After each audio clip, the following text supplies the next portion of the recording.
Raipur branch of CIRC of ICI।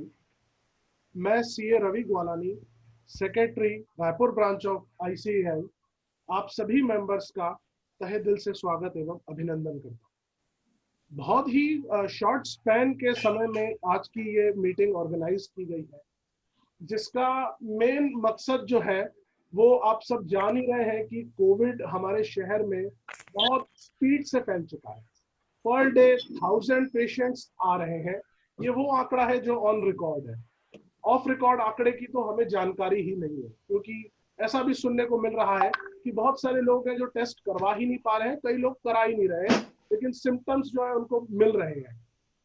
बहुत बड़ी तकलीफ से हमारा शहर गुजर रहा है, तो उसी को ध्यान में रखते हुए किस तरह से हम उसमें कंट्रीब्यूट कर सकते हैं, रायपुर ब्रांच ने आज ये मीटिंग ऑर्गेनाइज की है, जिसके बारे में विस्तृत जानकारी आगे देने के लिए मैं रायपुर ब्रांच के चेयरमैन किशोर बरडिया सर को आमंत्रित करता हूं। Thank you Ravi. दोस्तों, जैसा कि हम सब जानते हैं कि आज कोरोना इस वैश्विक महामारी एक अपना आपात विकराल कर लिया है, और न सिर्फ ये स्वास्थ्य के क्षेत्र में बल्कि हमारे दिनचर्या के हर क्षेत्र को ये इफेक्ट कर रहा है।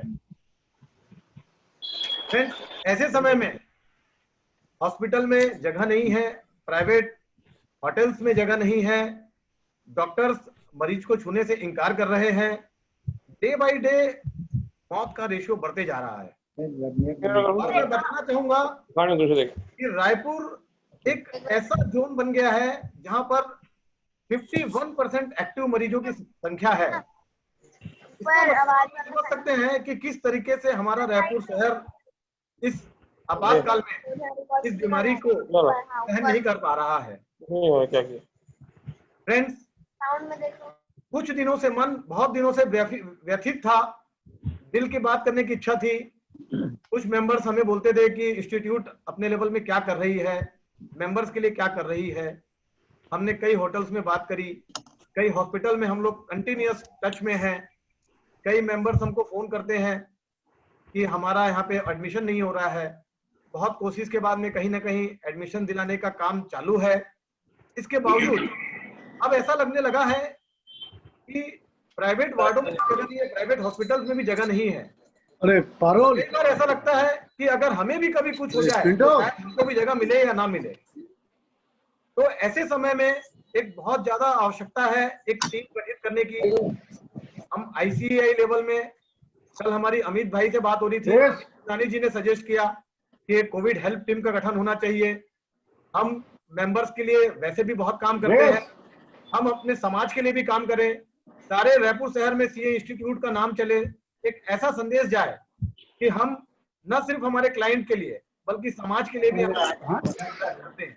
ऐसे समय में मैं सभी से चाहूंगा इस टीम का पार्ट बने। कल हमने एक छोटा सा मैसेज ग्रुप के माध्यम से डाला था और मुझे कि 50 से ज्यादा मेंबर मुझे फोन करके अपनी सहमति दर्ज किए।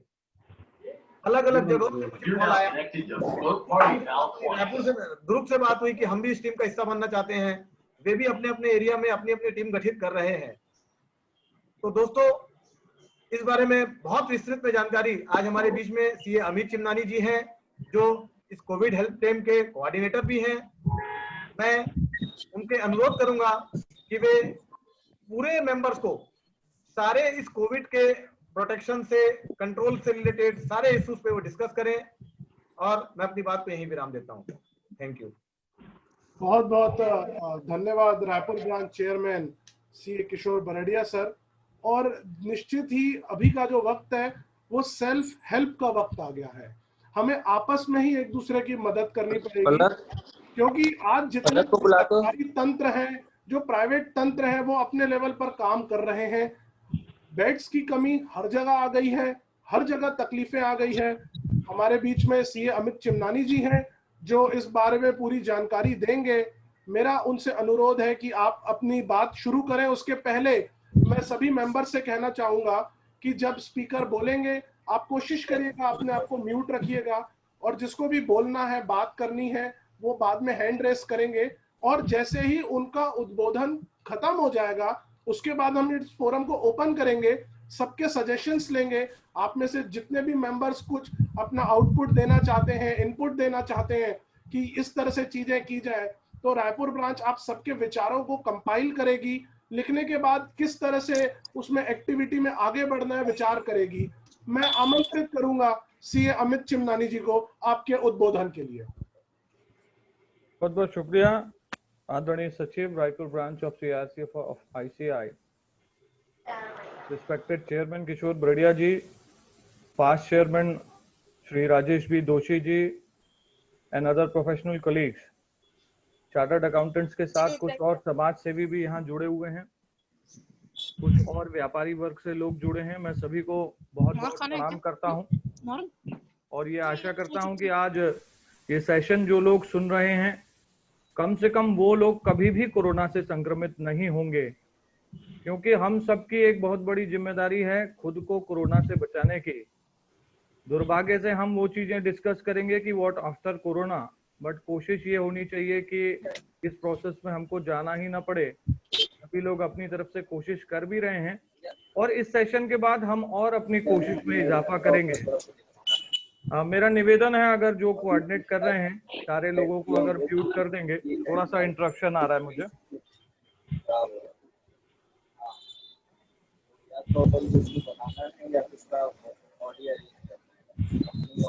रवि जी, किशोर जी, मेरा आग्रह है सबको आपने एक बार म्यूट कर दो। जी, सारे लोग हो गए हैं। हाँ, तो मेरा आग्रह सबसे यही है पहले कि सभी को अपने आप को कोरोना से बचाना है और उसके लिए बहुत ज्यादा मेहनत करने की आवश्यकता है, क्योंकि संक्रमण बहुत बढ़ चुका है। अपनी बात शुरू कर रहा हूं इस बात से कि अक्सर हम ये सुनते थे कि हमको अपना मन और तन एक जैसा रखना चाहिए, लेकिन आज के परिप्रेक्ष्य में मुझे कहना पड़ रहा है कि आप मन को पॉजिटिव रखिए पर तन को नेगेटिव रखिए। इस चीज को हम थोड़ा सा गहराई से सोच करके आगे बढ़ें। ऐसी कुछ बातें होंगी जो सभी को पता है, बट मुझे लगता है आज के सेशन में उन बातों को दोहराना सार्थक होगा। और मैं आज ऐसे लोगों के बीच में बात कर रहा हूं जो ऑलरेडी बहुत अवेयर रहते हैं और पूरी दुनिया को अपनी बातों से मार्गदर्शन देते हैं। तो इस अवसर पर मैं कोई ऐसी नई बात कहूंगा ऐसा नहीं है, क्योंकि आप सभी नॉलेजेबल लोग हैं। पर मैं चूंकि 4-5 महीने से इस क्षेत्र में काम कर रहा हूं, तो अपने कुछ अनुभव बांटने की एक कोशिश कर रहा हूं। सबसे पहले हम लोगों को एक प्रयास करना है कि अपने सिम्टम्स को मॉनिटर करना है। वो सिम्टम्स सभी को पता है कि सर्दी होना, खांसी होना, गले में खराश होना, तकलीफ होना, और सबसे बड़ा सिम्टम है बुखार आ जाना। बुखार आ गया मतलब आपको 90% चांस है कि आप कोविड पॉजिटिव हैं। तो जब हमको लक्षण आते हैं, ऐसे में सबसे पहला कदम क्या होना चाहिए? आज हम देख रहे हैं कि परिवार के परिवार संक्रमित हो रहे हैं। ऐसा क्यों हो रहा है? हम सोचें, ऐसा सिर्फ इसीलिए हो रहा है कि परिवार का एक सदस्य संक्रमित होता है और वो लापरवाही करता है, उसकी वजह से वो अपने ही परिवार के सदस्यों को वो संक्रमण गिफ्ट में दे देता है। हमको सबसे पहला स्टेप यही उठाना है कि अगर मुझे लगता है कि मुझे थोड़े से भी सिम्टम है, तो मुझे टेस्ट करवाने से पहले ही अपने आप को आइसोलेट कर लेना है। मुझे अपने घर वालों से नहीं मिलना है। ये चीजें थोड़ी सी चुनौतीपूर्ण होती हैं, लोग करना नहीं चाहते, लेकिन आप देख रहे हैं मैं संक्रमण की बात कर रहा हूं, मैं नकारात्मक आंकड़े रखने यहाँ आज नहीं बैठा हूं। एक एक परिवारों के कई सदस्य अकाल मृत्यु को प्राप्त हो रहे हैं। तो हमको थोड़ी सी तो सावधानी बढ़ानी पड़ेगी। तो पहला आपसे निवेदन कि अगर सिम्टम हो तो सबसे पहले अपने आप को आइसोलेट करें, नंबर 1। उसके बाद जांच कराने में देरी करने की जरूरत नहीं है। हम ये सोचते हैं कि हम 2-3 दिन नॉर्मल दवाई लेके देख लेते हैं, उसके बाद देखते हैं क्या होता है। यही चीज ज्यादा दिक्कत का कारण बन रही है। जांच में देरी और इलाज में देरी ही ज्यादा से ज्यादा मृत्यु का कारण है। तो मेरा आपसे अनुरोध रहेगा कि आप जांच कराने में किसी प्रकार की देर नहीं करेंगे। जांच कराने में किस प्रकार की जांच हम कराते हैं? एक होती है इंटेंजेंट टेस्ट और एक होती है आरटीपीसीआर। हमको सबसे पहले इंटेंजेंट टेस्ट पे ही जाना है, जो एक रैपिड टेस्ट के लिए भी प्रचलित है। उसमें हमें 15 मिनट में पता चलता है कि हम पॉजिटिव हैं कि निगेटिव हैं। तो अगर आप उसमें निगेटिव हैं तो बहुत अच्छी बात है, बात ही खत्म हो जाती है। उसमें अगर आप पॉजिटिव हैं तो फिर आपको ट्रीटमेंट की प्रक्रिया चालू करनी है, और उसके लिए हम एक टेस्ट और करा सकते हैं एंटीजन के बाद। वो टेस्ट है आरटीपीसीआर, जिसकी रिपोर्ट आने में कुछ दिन समय लगता है। और आज के दिनों में चूंकि बहुत सारे टेस्ट हो रहे हैं, मेडिकल स्टाफ की बहुत कमी है, तो ये रिपोर्ट 7 दिन में 8 दिन में भी आ रहे हैं। तब तक या तो मरीज ठीक हो चुका होता है या मरीज बहुत बहुत बीमार हो चुका होता है। तो इसीलिए एंटीजन टेस्ट कराना पहले बहुत जरूरी है, ताकि हमको एक मार्गदर्शन मिले, और फिर आप चाहें तो आप आरटीपीसीआर के लिए भी जा सकते हैं। अब जब हम जांच कराने जाते हैं, उसके बहुत सारे सेंटर्स हैं जिनकी जानकारी हमारे पास संकलित है, कंपाइलेट है। हम वो जानकारी आपको दे देंगे कि कहाँ कहाँ पे जांच होती है। वो कोविड की जो हमारी हेल्प टीम है वो आपको बता सकती है, चाहे वो निजी तौर पर प्राइवेट लैब जो जांच कर रहे हैं या सरकारी तौर पर जो कर रहे हैं, वो जानकारी पूरी तरीके से हमारे पास है कि कहाँ कहाँ होती है, कितने से कितने बजे तक होती है, तो वो आपको दी जा सकती है। लेकिन जब आप जांच कराने जाते हैं तो एक चीज का और मैं आग्रह करना चाहूंगा, जहां पर भी आप जांच कराने जाएंगे वहां पर बहुत सारे मरीज ऐसे होंगे जो पॉजिटिव होंगे ही। इसीलिए आपको वहां पे थोड़ी सी ज्यादा सतर्कता रखने की आवश्यकता है। आप ऐसा ना हो कि आप जांच कराते वक्त निगेटिव हैं, लेकिन आप टेस्ट सेंटर में जाके किसी संक्रमित के सामने आ जाते हैं और आप वहां पॉजिटिव हो जाते हैं। सरकारी सेंटर्स हो या निजी लैब्स हो, हर जगह पे बहुत ज्यादा रश है। 1 2 3 घंटा प्रक्रिया में लगता है। कुछ लैब्स ऐसे भी हैं जो घर से सैंपल ले जा रहे हैं, सब लोग शायद ये नहीं कर पाते। तो मेरा एक और आग्रह रहेगा कि जांच करवाते वक्त आप ग्लव्स पहनेंगे, आप मास्क पहनेंगे, आप फेस शील्ड पहनेंगे, और सर को भी आप ढकेंगे, और पूरी तरीके से अपने आप को टेस्ट करवाते वक्त सुरक्षित रखेंगे। जांच रिपोर्ट जब पॉजिटिव आ जाए तो हमें क्या करना है? हमें घर पर रहना है या हॉस्पिटल जाना है? ये कैसे डिसाइड होगा? ये डिसाइड होगा, कुछ मानक सरकारों ने बनाए हैं जो आपको पता भी है। वो फैक्टर्स हैं, एज फैक्टर, आपकी मेडिकल हिस्ट्री, और आपके करंट सिम्टम्स। ये 3 चीज को आपको देखना है। अगर एज मोर देन 50 है तो घर पे रहना थोड़ा रिस्की है। अगर आपकी मेडिकल हिस्ट्री में आपको पहले से बीपी, शुगर या लंग्स में या लिवर पे कोई प्रॉब्लम है, आप उसकी दवाई खाते हैं, तो भी घर पे रहना रिस्की है। और सिम्टम पे आता हूं तीसरी बात पे, अगर आपका ऑक्सीजन लेवल 92 से बिलो हो गया है तो भी आप घर पे नहीं रह सकते। तो ये 3 चीजें मैं फिर से दोहरा रहा हूं, आपकी एज, आपकी मेडिकल हिस्ट्री और आपके करंट सिम्टम्स, ये आप जरूर ध्यान में रखेंगे। अगर ये तीनों चीजें ठीक हैं तो आपको जबरदस्ती हॉस्पिटल जाने की ना जरूरत है, ना आपसे कोई जबरदस्ती कर सकता है। होम आइसोलेशन की एक प्रक्रिया है जो सरकार ने विस्तार पूर्वक सबको बताई है। आप सरकारी सुविधा का भी लाभ ले सकते हैं, और कई सारे ऐसे मेडिकल के प्राइवेट हॉस्पिटल्स हैं जिन्होंने इस सर्विस को चालू किया है, और बहुत रीजनेबल रेट में चालू किया है। एक उदाहरण के तौर पर मैं आपको बता रहा हूं, जैसे है रामकृष्ण केयर हॉस्पिटल, उनकी होम आइसोलेशन की सर्विस है। उसमें सिर्फ आपको वहां फोन करना है, आपको बताना है आपके क्या सिम्टम है, उम्र क्या है, आधार कार्ड आपको भेजना है, और वो आपको होम आइसोलेशन की प्रक्रिया करा के देंगे। और उसके लिए आपसे केवल 250 रुपए प्रतिदिन चार्ज करते हैं। वो उनका कोई 3500 रुपए का एक पैकेज है, जिसमें वो आपको टेलीफोन से रोज मॉनिटर करेंगे, रोज आपको पूछेंगे कि आपकी तबीयत कैसी है, और अगर आपकी तबीयत में कोई गिरावट आती है, आपकी तबीयत खराब होती है, तो आपको हॉस्पिटल भी शिफ्ट करेंगे। तो होम आइसोलेशन में हम अगर रहें तो हमको लापरवाही नहीं करनी चाहिए। कई बार ऐसा देखा गया है कि कोरोना के शुरुआती 2 4 दिनों में मरीज ठीक है, लेकिन 5वें 6वें दिन उसकी स्थिति बदलती है, उसकी तबीयत खराब होती है। ऐसे में निरंतर एक डॉक्टर के संरक्षण में रहना हम सबके लिए जरूरी है। होम आइसोलेशन में जो व्यक्ति रहता है, सभी को पता है उसको कुछ चीजें अपने घर पे रखनी है। सबसे जो महत्वपूर्ण चीज है वो ऑक्सीमीटर है, जिसमें आप पल्स और ऑक्सीजन लेवल चेक करते हैं। अगर ऑक्सीजन 92 से कम गया तो तुरंत आपको रिपोर्ट करना है। बाकी चीजें सबको पता है, वो स्टीम लेने के इक्विपमेंट्स हैं वो भी आपके पास हैं, और भी चीजें हैं। होम आइसोलेशन एक बहुत ही अच्छा ऑप्शन है, अगर आप घर पे रहते हैं तो बहुत बेटर है, लेकिन अगर जरूरत पड़े तो आपको हॉस्पिटल जाने में कोई गुरेज नहीं करनी चाहिए। अब अगर आप हॉस्पिटल जा रहे हैं तो हमको क्या सावधानियां रखनी है? सबसे पहले तो आपको तय करना है कि आपको हॉस्पिटल जाना कौन से है।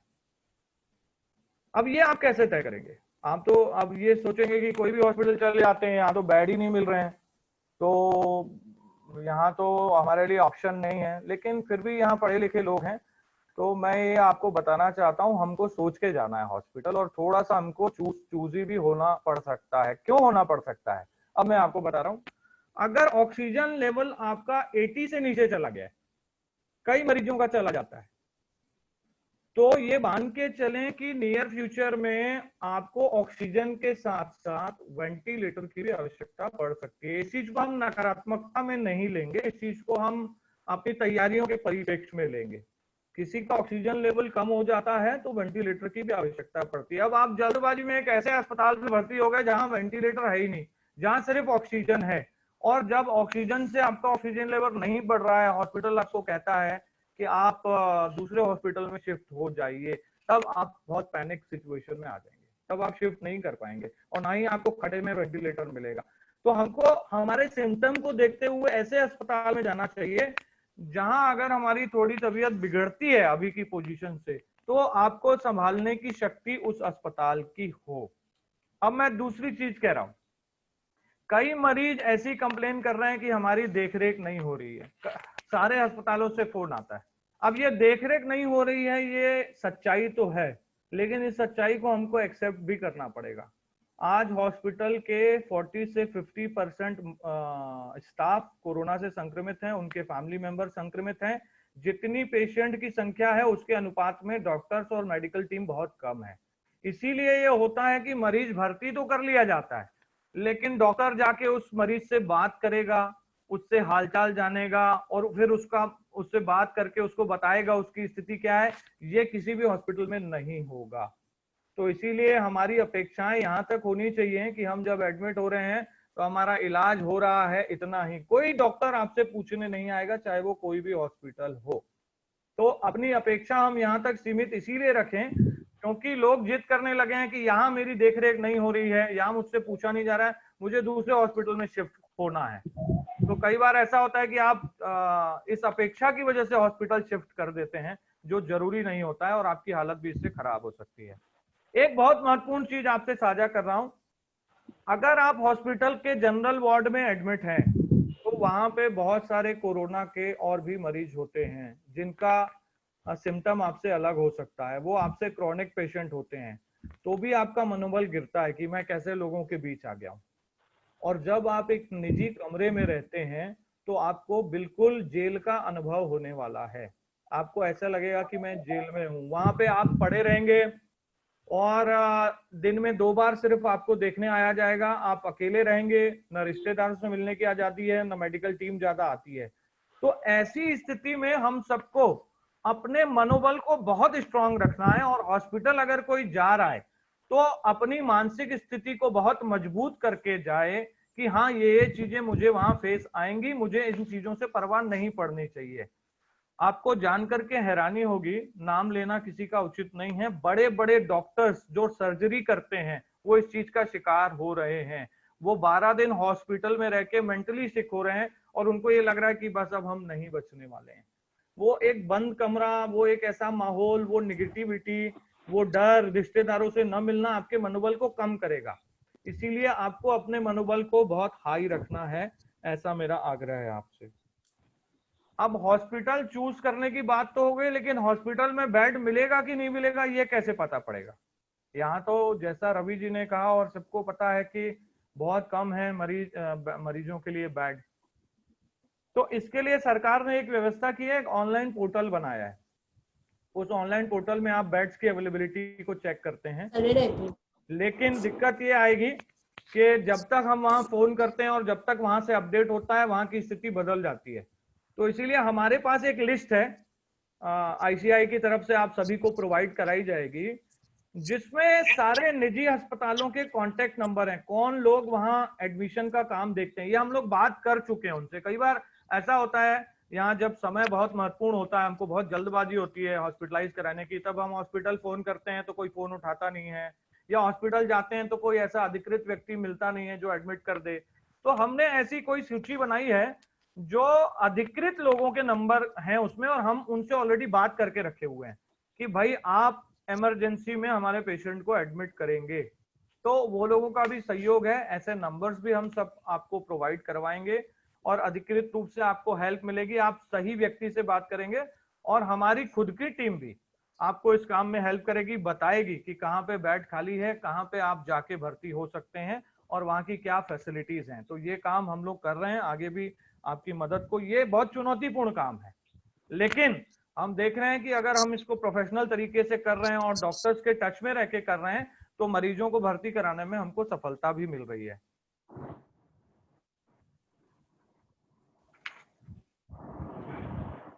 इसके अलावा मैं एक जानकारी और देना चाहूंगा आईसीआई मेडिकल हेल्प टीम की तरफ से कि हम और क्या क्या सर्विसेज दे सकते हैं और हमारी टीम क्या क्या कर सकती है।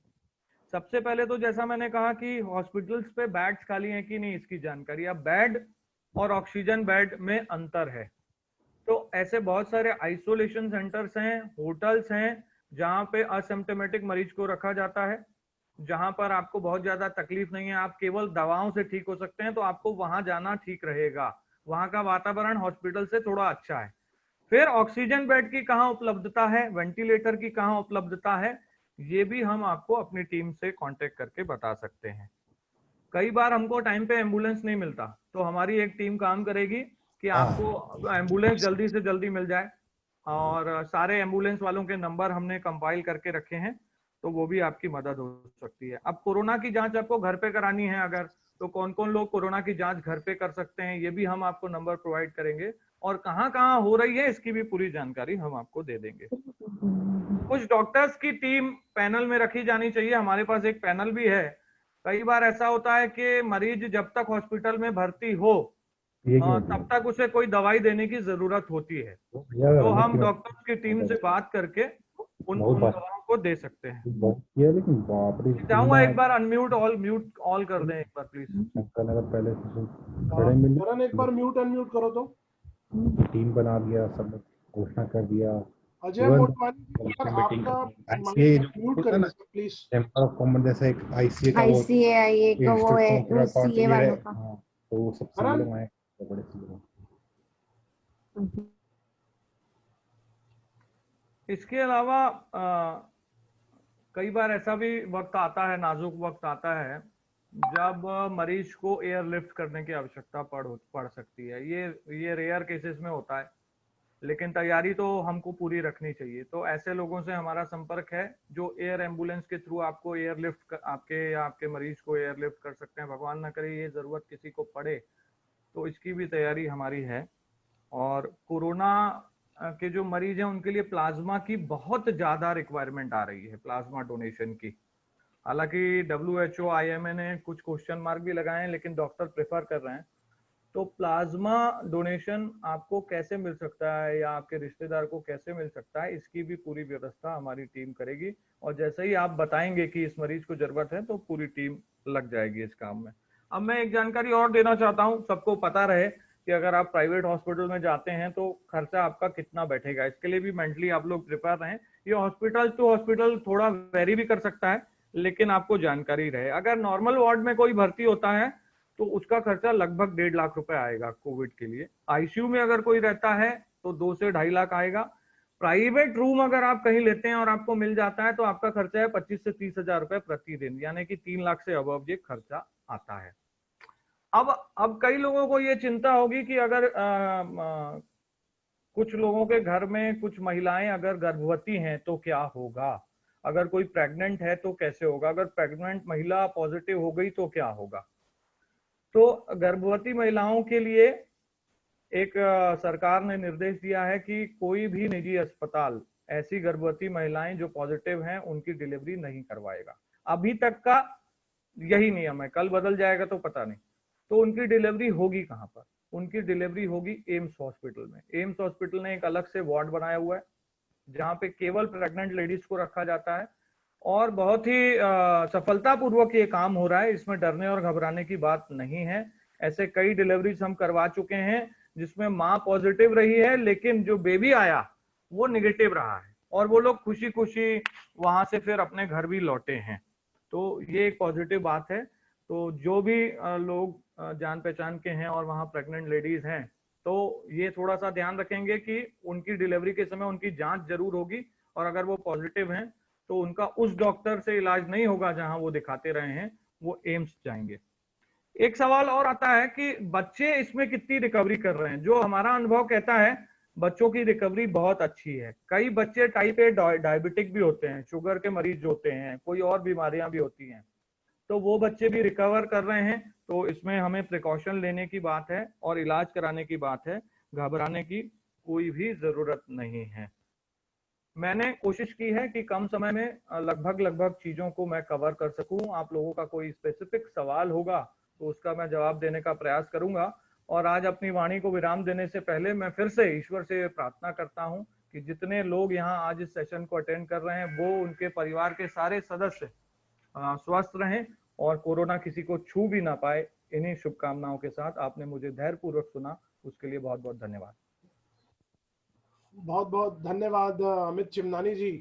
आपने विस्तार पूर्वक शुरू से लेकर के बहुत सारी बातों को बहुत ही बेहतरीन तरीके से सभी सदस्यों के समक्ष प्रस्तुत किया और आगे कार्यवाही आगे बात करते हुए मैं मेंबर से पूछना चाहूंगा कि अगर कोई अभी अपनी बात करना चाहता है या किसी के पास कोई सजेशंस है, कुछ इनपुट्स है, तो आप हैंड रेस कर सकते हैं और माइक को आप अनम्यूट करके आप अपनी बात कर सकते हैं, या अगर किसी को कुछ पूछना है तो वो भी आप पूछ सकते हैं। रवि जी, राजेश गुरनानी जी इस कोविड में हेल्प कर रहे हैं, आज जुड़े हुए हैं। उन्होंने एक सुझाव दिया है जो मेडिकली भी बहुत ज्यादा इक्विपमेंट वगैरह की जानकारी रखते हैं। उनका सुझाव है कि जिस बीमारी का इलाज आइसोलेशन से है तो बिना जांच के ही आइसोलेट हो जाएं। डर कर कमरे में 14 दिन अकेले रहने से अच्छा है 28 दिन आप परिवार के साथ रहें, ऐसा उनका सुझाव जी। ठीक बात है, सबके अपने व्यक्तिगत विचार है, वो भी एक विचार है उनका। हमारे बीच में डॉक्टर साची जौहरी जी भी हैं जो कि लगातार होम क्वारंटाइन जो पेशेंट है उनकी टेक केयर भी कर रही है। तो अगर वो मैम आप सुन पा रहे हैं भाभी, तो आप भी अपने विचार यहाँ रखें प्लीज। तो किशोर जी, आपने डॉक्टर मैडम के सामने एक सीए को बुलवा दिया है, जो गलत बात हो गई है, तो मैं उनको प्रणाम करता हूँ। कोई मेरी बात से इत्तेफाक अगर आप नहीं रख रहे हैं तो प्लीज मुझे करेक्ट करेंगे आप, क्योंकि जरूर निश्चित तौर पर आप डॉक्टर हैं, ज्यादा जानते हैं। भाभी हमारे सीए परिवार से ही है जी। दिख नहीं रहा। जी मैम प्लीज। नहीं, ऐसी कोई बात आपने बोली नहीं, बस आपका एक सेंटेंस लगा कि डॉक्टर नहीं देख रहे हैं। वो एक्चुअली इंटेंशनली ऐसा नहीं है कि डॉक्टर नहीं देख रहे हैं जाके। जो हम लोग भी होम क्वारंटाइन लोगों को कर रहे हैं उनको इतना पेन, क्योंकि हम जब चेहरे से उनको दिखते हैं कि हम सामने खड़े हैं तो उनका हिम्मत वैसे ही बढ़ जाती है उनकी, और उनको इतना एक्सप्लेन नहीं करना पड़ता। अब चूंकि हम लोग टेलीफोनिकली ऑनलाइन उनको गाइड कर रहे हैं होम क्वारंटाइन के लिए, तो हमको खुद को मतलब जो 5 मिनट का काम है वो लगभग 1-8 घंटे में उनको एक्सप्लेन करना पड़ता है। क्योंकि एक तो ये है कि पहले से फेथ लेवल है नहीं, वो हमें जान भी नहीं रहे हैं बहुत से लोग, तो इस तरह की समस्या भी। और दूसरी बात डॉक्टर्स के लिए ये है कि जिस तरह की अपनी लाइफ गंवाते गए हैं लगातार डॉक्टर्स, तो इसलिए अभी पूरे प्रिकॉशंस के साथ ही उनके पास जाते हैं। लेकिन अभी ही मेरे परिवार का इंसिडेंस जो हुआ है जिसमें कि आईसीयू में एडमिट थे वो जो घर के लोग, तो उनका लगातार हमें फीडबैक ये मिला है कि जो वहां पे जूनियर डॉक्टर्स और स्टाफ हैं आईसीयू में, तो कम से कम पूरी तरह से डेडिकेटेडली वो काम कर रहे हैं। तो बस यही, और कुछ नहीं। बाकी कोरोना जो है वाकई में ये केवल, जबकि पता है हमको हमारे देश में मार्च से आया हुआ है, फिर भी आज तक भी अभी मतलब लोग इसी जूम मीट में मैंने देखा कि बिना मास्क के ही कोई किसी से बात कर रहा था, दिख तो नहीं रहा था कि कौन बात कर रहा है। तो बस यहीं पे हम गलती कर रहे हैं। जबकि हम लोग सबसे एजुकेटेड मॉब में हैं अभी, जिसके बीच में मीट हो रही है।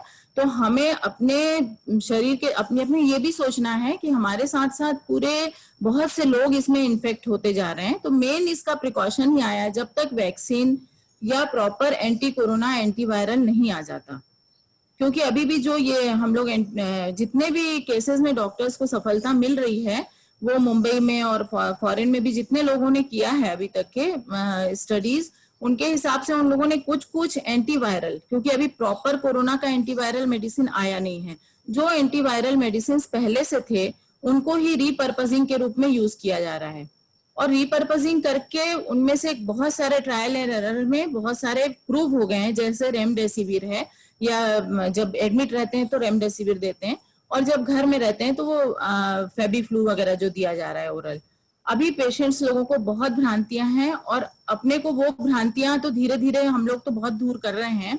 और ये मतलब हम जैसे आप लोग सीए लोग ये काम करने वाले हैं, तो वीडियो कॉल के द्वारा या कम से कम जो जितने भी पब्लिक को आप जितने भी व्हाट्सएप ग्रुप हैं आपके, उसमें आप वीडियो कॉल दे करके और अच्छे इस तरह से मोटिवेशनल और सब किस तरह से आप डिस्टेंसिंग मेंटेन करें, वो चीज अभी भी प्रॉपर नहीं हो रही है।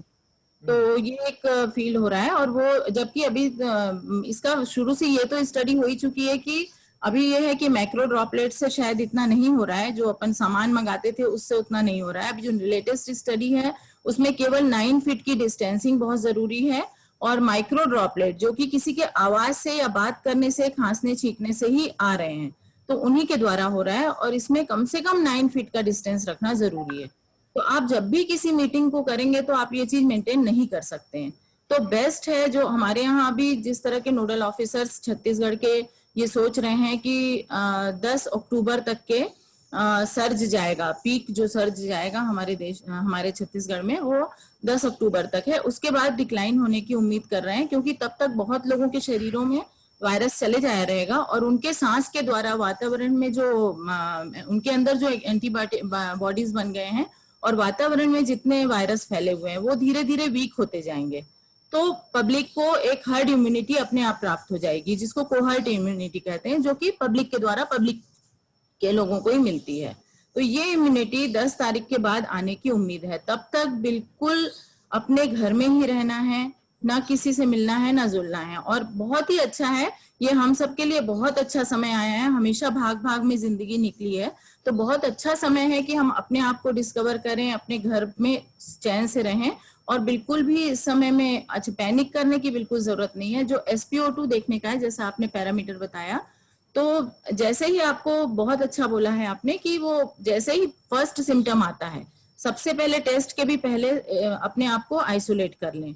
उसके अलावा अगर आपको सूंघने में जो इसमें मेन एक सिम्टम है कि सूंघने में दिक्कत हो जाती है और आपको स्मेल आना बंद हो जाती है, अगर स्मेल आना बंद हो रही है और कुछ और सिम्टम नहीं है, तो आपको टेस्ट भी कराने की जरूरत नहीं है, आप कोरोना पॉजिटिव हैं।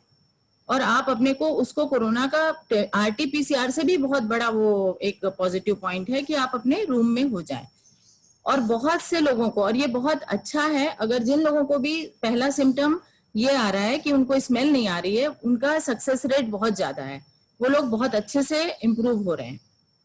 और इतनी अलग अलग तरीके से इसके सिम्टोमेटोलॉजी हैं कि इसलिए किसी को नमनेस आ रही है बॉडी में, स्पेशली जिन लोगों को, तो SpO2 का जो मैं बता रही थी पैरामीटर्स, वो SpO2 पल्स ऑक्सीमीटर देखना ऑलमोस्ट सबको आ गया है, लेकिन उसकी रीडिंग के हिसाब से अगर वो पल्स रेट उसमें 110 के ऊपर जाता है तो it is a dangerous sign. Red flag signs कुछ हैं जो मैं आप लोग को बताना चाह रही हूँ कि पल्स रेट अगर उसमें 110 से ज्यादा जा रहा है, या अलग से आप अगर BP लेते हैं, BP हाई आ रहा है, या आपको केवल रूम में बैठे हुए रूम के एटमॉस्फेयर में अगर आपको 94 के नीचे आ रहा है, या फिर अगर आप पहले SpO2 लेते हैं और बाद में 6 मिनट तेज वॉक करने के बाद लेते हैं, तो उन दोनों रीडिंग में अगर 5% से ज्यादा कमी आ रही है, तो आप समझिए कि आपके लंग में सेकेंड स्टेज में पहुंच गया है। फर्स्ट स्टेज में nose and mouth and throat में ही इन्फेक्शन रहता है, सेकेंड स्टेज में ये धीरे से लंग्स में जाता है, और फिर लंग्स में जाने के बाद ये बहुत ज्यादा तेजी से स्प्रेड करता है। और जब पहली बार भी जब ये हमारे शरीर में आते हैं वायरस, थ्रोट के लेवल पे रहते हैं, उस समय भी जैसे ही वायरस आता है, कुछ कुछ लोगों में वायरस बहुत स्ट्रांग है, जैसा आपने देखा होगा कुछ लोगों को 3 दिन का भी मौका नहीं मिला, चौथे दिन डेथ ही हो गई। तो ये इसलिए हो रहे हैं कि वो वायरल लोड, उन्होंने बहुत ज्यादा विरुलेंट, बहुत स्ट्रांग वायरस से हम संपर्क किया, और वो ऐसे भीड़ में गए होंगे जहां पे कि बहुत लोगों के वायरस, मल्टी वायरसेस मिले होंगे, क्योंकि अभी तक के 8 या 9 वैरायटी इनकी म्यूटेंट वैरायटी मिल गई है। तो जितने ज्यादा वायरसेस के आप कांटेक्ट में रहेंगे उतने सीवियर आपको रिजल्ट्स इसमें मिलेंगे। और जैसे जैसे आप अपने आप को आइसोलेट करना बहुत जरूरी है, इसीलिए तो एंटीवायरल इसमें जब तक नहीं आ जाता तब तक हम लोग को रिपर्पसिंग वायरस एंटीवायरल से काम चलाना है। और जो एस्ट्राजेनिका का एक वैक्सीन आने वाला था, जो कि अभी उसकी सेकेंड ट्रायल में फेल हो गया, क्योंकि सेकेंड ट्रायल में उस पे जिसमें एक्सपेरिमेंट किया गया वो इल हो गया ज्यादा पेशेंट, तो इसलिए फिर वो तो फाइनल स्टेज में अभी नहीं पहुंचा है। तो वैक्सीन भी इस तरह से अभी बहुत डायसी है कि कितने पीरियड में आएगा। तो हमको अपनी सुरक्षा ही ज्यादा करनी है, पल्स ऑक्सीमीटर से ऑक्सीजन देखना है बिल्कुल, और अपने हार्ट रेट को मेंटेन करना है। अगर कोई भी कोमॉर्बिडिटी है, लेटेस्ट जो हम लोग का गाइडलाइन आया है उसमें अगर आप 55 के ऊपर हैं नॉर्मली, तो आप अपने आप को हाई रिस्क समझिए और घर के अंदर रहिए। और अगर आप 50 तक हैं लेकिन आपको साथ में 50 या उससे कम के भी हैं, लेकिन अगर ओबेसिटी, डायबिटीज और हाइपरटेंशन है, अगर कोई अस्थमा है, क्रॉनिक लंग डिसीज है, किसी तरह की एलर्जी है, ऑटो इम्यून डिसीज है, ऑर्गन ट्रांसप्लांट हुआ है, या किडनी में कोई प्रॉब्लम है पहले से, तो उन ऑटो इम्यून इन लोगों को बिल्कुल ही हाई रिस्क समझ के अपने आप को उस तरह से, उनको तो बिल्कुल 95 ऑक्सीजन में ही हम लोग एडमिट करते हैं। और उसके अलावा भी उनको अगर पॉजिटिव आया तो उनको एडमिट ही किया जाता है, उनको फिर घर में होम आइसोलेशन का बिल्कुल नहीं सोचना चाहिए। जिनको ये सब फीचर्स हैं उनको ये बिल्कुल हाई रिस्क फैक्टर्स हैं। तो इस तरह से अभी, क्योंकि कल ही जौहरी जी का एक बहुत दुखद हमें जो अनुभव हुआ, बहुत अभिन्न मित्रों में से भी थे और बहुत ऊंचे दर्जे के ह्यूमन बीइंग थे वो, और मैं खुद भी उनसे मिली हुई हूँ, और मैं बहुत ज्यादा उनको एज ए ह्यूमन बीइंग बहुत एस्पायर करती थी। और उससे भी ज्यादा उन्होंने जो भी आप डिपार्टमेंट में काम किया वो तो सब आप ही लोगों को पता होगा। लेकिन इस तरह की बहुमूल्य, जैसे जौहरी जी गए, वो आप लोग समझ सकते हैं उनकी वैल्यू, ऐसे ही हम लोग बहुत से बहुमूल्य अपने डॉक्टर्स की वैल्यू समझ सकते हैं। जो प्रोफेसर्स थे, जिन्होंने शुरू के टाइम में समझ नहीं पाया और पेशेंट देखते रहे और वो डिस्टेंसिंग नहीं मेंटेन की, क्योंकि धीरे धीरे सब चीजें डेवलप हो रही हैं।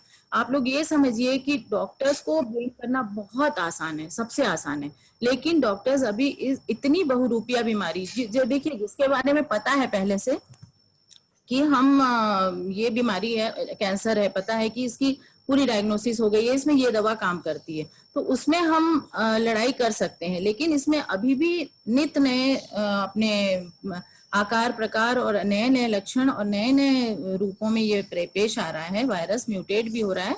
तो उस हिसाब से काफी हद तक अभी इसमें एंटीवायरल कम से कम मिल गया है। आईसीयू में जो मैनेजमेंट होते हैं वो उसका प्रोटोकॉल काफी डॉक्टर्स के हद में समझ में आ गई है, किस तरह से एचसीक्यू दे करके अपने को प्रिवेंट किया जा सकता है। कुछ दवाइयां डॉक्टर्स ने पूरी समझ ली हैं कि अगर किसी के घर में कोविड पॉजिटिव आया तो बाकी लोगों को जो कांटेक्ट हुआ उनको पहले से क्या दे दिया जाए, ये पूरा क्लियर हो चुका है। कि कितना सीरियस होंगे तो किस लेवल की मेडिसिन, पूरा हम लोगों के पास गाइडलाइन आती है, asymptomatic, mild symptomatic and highly symptomatic and with comorbidity. तो सबके लेवल का अलग अलग मेडिसिन काफी हद तक कैटेगराइजेशन हो गया है।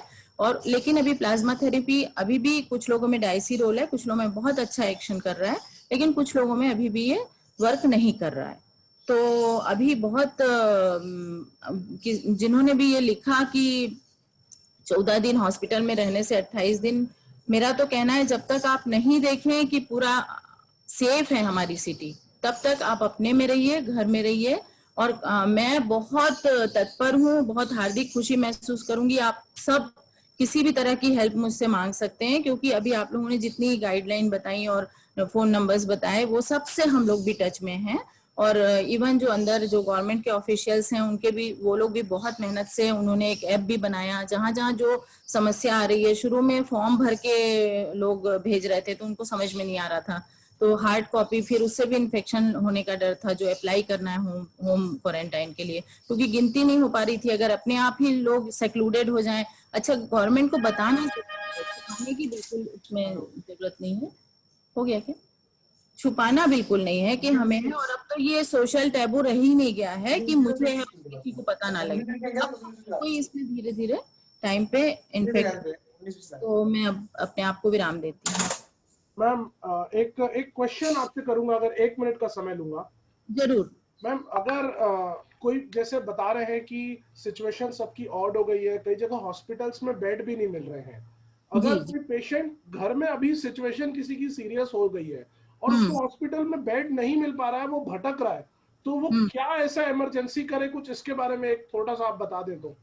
देखिए इमरजेंसी अगर उनको किस तरह की है, क्योंकि अगर यही मैंने बताया, अगर एंटी वायरल वाला है तो वो तो कुछ भी नहीं कर पाएगा। अगर वायरल लोड साइटोकॉम जो इस स्ट्रोक आता है शुरू का, उसमें वो कुछ नहीं कर पाएगा। जो भटकने के बीच में ही जो डेथ हो जा रही है वो तो, क्योंकि ब्लड में जो इम्यून बॉडीज और जो वायरस का लड़ाई चलती है, उसमें साइटोकॉम स्टार्म इतना आता है बॉडी में कि वो एडमिट होके ही ठीक हो पाएगा, अगर उस कारण से हुआ है। और पहले से कोमॉर्बिडिटी है तो एडमिट होके रहना ठीक है। और क्योंकि हॉस्पिटल अचानक सीरियस नहीं होते हैं, जनरली अवॉइड कर रहे हैं लोग, 3 दिन 4 दिन नॉर्मली लाइटली ले रहे हैं, इसलिए सीरियस हो रहे हैं। Okay, thank you very much ma'am, आपने बहुत ही महत्वपूर्ण जानकारियां दी एंड रायपुर ब्रांच आपका बहुत बहुत शुक्रगुजार है। आपने बहुत अच्छे से एक एक चीज समझाई एंड मैं चैट बॉक्स में भी पढ़ पा रहा हूँ कि अप्रिशिएट कर रहे हैं लोगों को, बहुत आसान शब्दों में आपने अपनी बातें कही है, और बहुत बहुत रियली धन्यवाद आपका। एंड मैं बाकी मेंबर्स से भी रिक्वेस्ट करूंगा कि कोई अगर अपनी अनुभव या कोई इस तरह से बातें करना चाहता है तो कोई अपनी बात रखे। मैं दोषी सर से भी निवेदन करूंगा, सर आप कुछ कहना चाहें। रवि, राहुल मिश्रा जी का हैंड रेस किया हुआ है, एक हरीश कुमार जी हैं, उनका हैंड रेस किया हुआ है, उनको इनवाइट कर लीजिए। ओके, राहुल मिश्रा सर को मैं अनम्यूट करता हूँ। हेलो, हाँ जी सर, एक्चुअली इसमें मैं जो चीज देख रहा हूँ, मतलब मैं भी बहुत समय से कोविड पेशेंट्स में डील कर रहा हूँ जो मेरे हॉस्पिटल्स में क्लाइंट्स हैं, तो इसमें जो मेरा अनुभव रहा है कि जो डेथ्स हो रही है ना, उसका एक सबसे बड़ा रीजन ये आ रहा है कि लोग बहुत डिले कर रहे हैं, अपने होम घर में ही इलाज कर रहे हैं या काफी समय तक वेट कर रहे हैं। तो जो डॉक्टर मैडम जो है अभी यहाँ पे सामने में, तो मुझसे उनसे कुछ सजेशन लेना था कि अभी जो बोला जा रहा है कि अगर आपके पेशेंट्स को थोड़ा भी सीवियर सिम्टम्स हैं तो it's better to go for HRCT test, और उसमें कोरेड स्कोर होता है 1 2 3 4 5, तो वो कोरेड स्कोर को देख के लाइन ऑफ ट्रीटमेंट में बहुत ज्यादा हेल्प मिल रही है। तो इसमें अगर हमारे जो मेंबर्स हैं उनको अगर आप हेल्प कर पाएंगे तो ज्यादा अच्छा रहेगा, क्योंकि लेट क्या कर रहे हैं पेशेंट्स, बहुत ज्यादा लेट कर रहे हैं, इसका 4 5 के बाद जो एडमिट हो रहे हैं उनको दिक्कत बहुत ज्यादा आ रही है। तो क्या आप एडवाइस करेंगे कि हमारे जितने अगर किसी भी फैमिली में होती है तो whether they should, if they are able to afford, they should go for HRCT test? और एक चीज और है मुझे कहने का कि जो रैपिड टेस्ट हम कर रहे हैं अभी, तो रैपिड टेस्ट में कई बार ऐसा भी हुआ है कि रैपिड टेस्ट में निगेटिव आया है, patient take it very lightly, and afterward ये हो रहा है कि वो पॉजिटिव कंफर्म हो रहे हैं आफ्टर RT-PCR, उसमें वो 4 से 5 दिन अपना वेस्ट कर दे रहा है। तो उस केसेस में क्या करना चाहिए और आपका क्या एडवाइस है, तो प्लीज थोड़ा एक बार इसमें गाइड करेंगे। देखिए, सेकंड क्वेश्चन जो था आपका कि अगर रैपिड टेस्ट में क्योंकि 80% सेंसिटिविटी रैपिड टेस्ट की भी है, तो मोस्टली अगर बहुत ओल्ड एज नहीं है या बहुत एडवांस स्टेज, बिल्कुल मिनिमम शुरुआत नहीं है, तो 80% लोगों में पॉजिटिव आ जा रहा है, तो उसको बहुत सीरियसली लेना है पहली बात तो, क्योंकि टाइम फैक्टर बहुत मायने रखता है। अगर मैं नेगेटिव की बात कर रहा हूँ, फॉल्स नेगेटिव भी जा रहे हैं, काफी आ रहे हैं, तो उसके बाद तो RT-PCR आपको भेजना है। लेकिन अगर जिस बीच में फॉल्स निगेटिव का आपको लग रहा है कि निगेटिव आ गया, लेकिन सिम्टम्स पूरे कोरोना के हैं और सेकेंड स्टेज में जाता दिख रहा है, देखिए 4 दिन के बाद 5वां दिन से सेकेंड स्टेज शुरू हो जाता है, तब वो क्रिटिकल होने लगते हैं और लंग्स में तब आपका CT चेस्ट बहुत इंपॉर्टेंट मायने रखता है। तो इसलिए CT चेस्ट तब करना है जब अगर RT-PCR में टाइम लग रहा है आने में, लेकिन सिम्टम पता लग रहे हैं कि चेस्ट में जा रहे हैं। शुरुआती लक्षण आपको गले, फीवर, ये सब दिखेंगे, लेकिन फीवर अगर 3 दिन के बाद भी लगातार चल रहा है तो इसको बहुत सीरियसली लेना है। और अगर चेस्ट के कोई भी फीचर्स आ रहे हैं कि अगर आप रूम में केवल नॉर्मल बैठे हैं, उसमें भी आपका SpO2 लो हो रहा है, तो वो बहुत डेंजर साइन है। तो इसको पहले ये ऐसा अगर हो रहा है लेकिन आरटीपीसीआर में टाइम है, तो उस बीच में सीटी चेस्ट का बहुत बड़ा रोल है, क्योंकि कई लोगों के RTPCR even rapid and RTPCR दोनों निगेटिव आए, लेकिन सीटी चेस्ट में बिल्कुल डायग्नोज हो रहा है। तो सीटी चेस्ट तो बहुत डायग्नोस्टिक है, इसमें कई बार एक्सरे में नहीं पता लग रहे हैं लेकिन सीटी पकड़ ले रहा है इसको। मैं हैंड रेज है हरीश धनवानी जी का, हरीश कुमार दानवानी, मैं उनको अनम्यूट कर रहा हूँ।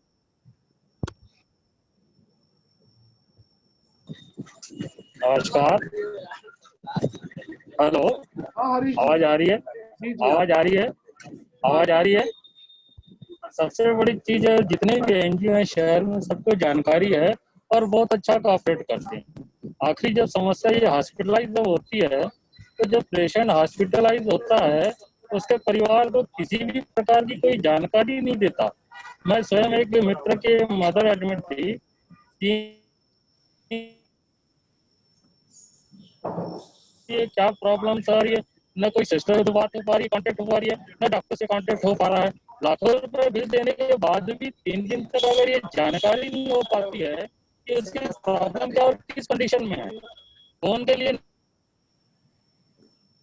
से कांटेक्ट नहीं हो पाता, आखिर ये कब तक? आदमी पेशेंट तो जाएगा हॉस्पिटल में, लाखों रुपए बिल देने के बाद भी कोई ऐसा एनजीओ या ऐसा कोई एक्शन, आपको और भी बात सब रिपोर्टें आती होंगी कि प्राइवेट अस्पताल में तकलीफ है, तो आखिर इसकी गाइडलाइन के ऊपर इनके इंचार्ज देखने के लिए कौन सी ऐसी कमेटी बैठती है?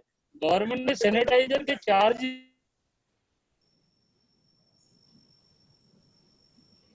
हरीश जी म्यूट हो गए हैं, आप अपना म्यूट खोल लीजिए। उनका वैसे भी नेटवर्क थोड़ा सा वैसे उनका प्रश्न आ गया है। मैं एक जानकारी और देना चाह रही हूँ आप लोगों को कि अल्टीमेटली तो कोरोना जैसे और भी अभी तक के वायरल इन्फेक्शंस आए हैं वैसा ही है, इसलिए मोस्टली 90 आप लोग खुद डेथ रेट देखेंगे और कितने लोग सीरियसली इल हो रहे हैं ये देखेंगे तो उनकी मात्रा बहुत कम है। इसमें जो लोग नॉर्मली एंटी वायरस इन्फेक्शन हुआ और अपने आप ठीक हो गए, जैसे मामूली कोई भी वायरल इन्फेक्शन सर्दी खांसी जुकाम होता है, इस रूप में कई लोगों को अफेक्ट कर रहा है, बड़ी पब्लिक को, बड़े नंबर ऑफ पब्लिक को इस रूप में अफेक्ट कर रहा है। तो उन्होंने ज्यादा माहौल इस चीज को लाइट कर दिया है, डाइल्यूट कर दिया है कि कोरोना से कुछ नहीं होता है। तो इसलिए लोग इस तरह के मेरे को लगता है कि इस पे बहुत ध्यान देने की जरूरत है और जो घर में कम से कम जो सीरियस होते हैं उनसे सबक लेने की बहुत जरूरत है हमें। रवि जी, जो प्रश्न हरीश जी कह रहे थे उस पर मैं एक जानकारी सबको देना चाह रहा हूं। जैसा कि डॉक्टर साची ने खुद कहा और मैंने खुद अपने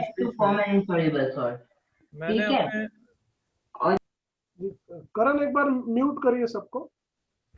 मैंने भी अपने उद्बोधन में ये सबको बताने का प्रयास किया कि जिस संख्या में मरीज बढ़ रहे हैं उस संख्या में मेडिकल स्टाफ नहीं है।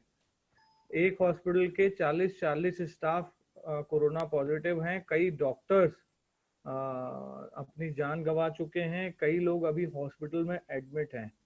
तो मुझे लगता है जब तक ये रेशो कम नहीं होगा संक्रमण का, जब तक नंबर ऑफ पेशेंट्स कम नहीं होंगे, तब तक ये तकलीफ रहेगी। उसमें हम चाहे ब्लेम करें, हम चाहे ये कहें कि हमने लाखों रुपए दिए। इसीलिए मैंने ये कहा, विदाउट ब्लेमिंग टू डॉक्टर्स, मैंने ये कहा कि हम अपने आप को मेंटली प्रिपेयर करें आज की स्थिति क्या है उसके लिए।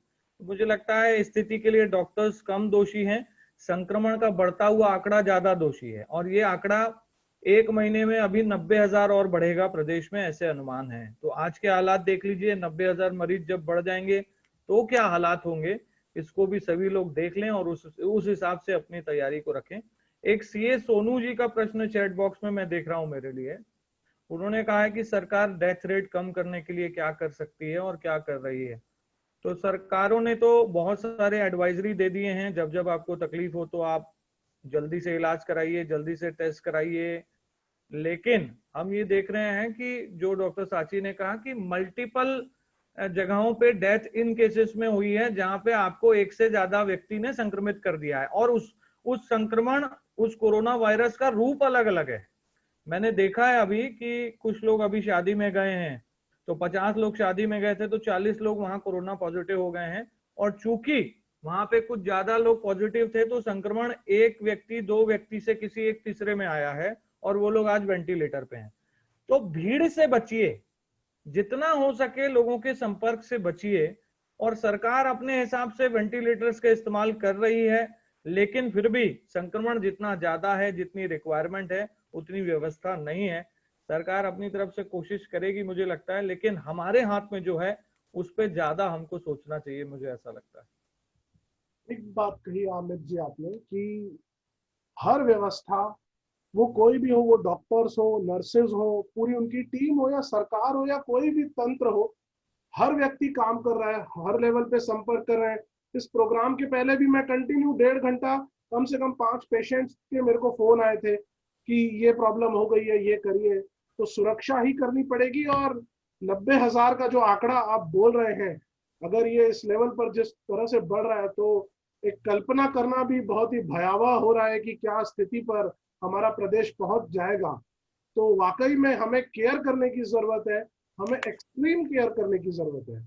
मैं आशीष जी को अनम्यूट करूंगा। आशीष जी, आप कुछ पूछना चाह रहे हैं?